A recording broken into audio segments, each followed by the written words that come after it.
first and foremost, I just want to offer that as a voter, you want to be educated on who you're voting for, and equally as important, you want to be educated on what you're voting for when it comes to ballot propositions. And this year we have anywhere from 5 to 7 ballot propositions that will be affecting people that within Chemung County that are voting. And clearly the first one relating to same day voter registration, should that pass, as of right now, because it's an uncertainty as to how it's going to affect, it certainly could create a logistic issue for people that are trying to vote on the same on election register and to vote on election day, due to trying to verify that they are in fact that voter and they haven't voted somewhere else. But from a perspective of giving the voter the ability to who could be very busy, throughout their day and or weeks, and coming up to election time, they realize that they didn't register. And right now, it's too late to register to vote for this November's election. And this would give them the opportunity to do that. So from a board perspective, it certainly is going to be challenging. I think that the state board is going to have to obviously come up with guidelines. But right now, all this does is remove the requirement that you register 10 days before an election. It doesn't automatically create same day voter registration. It just removes the requirement.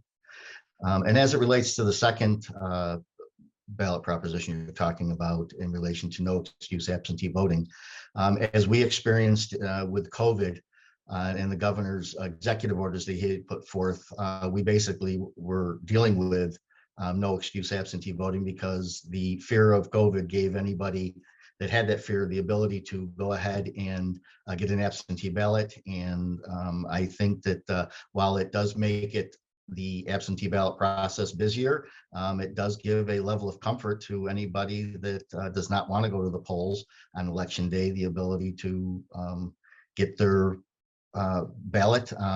The caveat is to make sure that in the process that that the mechanisms that are in place currently, which is a signature requirement, under normal circumstances, under COVID, that has been taken out, but under normal circumstances, there's signature requirements on the application as well as obviously on the ballot.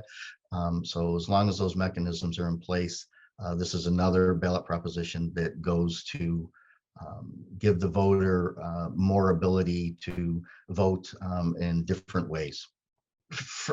Honestly, look, I encourage every single person that is eligible to vote to register to vote and to vote. I mean, that is your most important right that you can have as a U.S. citizen. How you go about doing that, clearly, going out to the polls on election day is important. If you choose that, if this passes and you choose to want to take advantage of the no excuse absentee voting or a ballot voting, that is certainly your option. Chemung County Board of Elections is equipped. I mean, especially after last year, we had more than 7,000 absentee ballots. In years prior to COVID, I think the most that they had experienced was, averaging around 2,000 absentee ballots that they received, and we handled it. We did it well.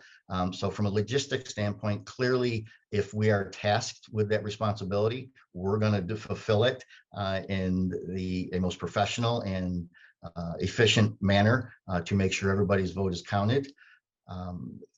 And if it doesn't pass, then we will continue to operate the way we are. It is going to create more work, but that's part of our responsibility.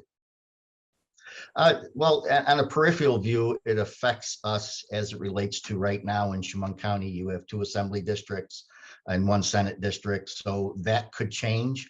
So from a voter standpoint, currently the 2 members of the assembly that represent you could be 1, it could be 3. So your ballots are going to be different. So from an operation standpoint, I don't think that that's going to affect us too much because we currently deal with that. It could be easier, it could be a little bit more complicated. And it's just, again, it gets back to voters understanding who they're voting for and what, because we certainly do have people saying, well, why am I voting for him when he's the assemblyman? Well, maybe he's not, he's depending on where you live. So redistricting is, from that perspective, is just an operational standpoint. It doesn't actually change what we do as a Board of Elections. My message is the most important right you have is your right to vote. And while it might seem more cool to go out and vote for president, your vote for president, your vote for state assemblyman, state senator, governor, all the way down to town board, in my opinion, are equally important, because the town board is the board that has more effect on your daily lives than the president. So you should be voting. You should be having that passion, in my opinion, to get out and vote, regardless of the appeal to the election or the controversy in the election. And your voting on local elections is just as important.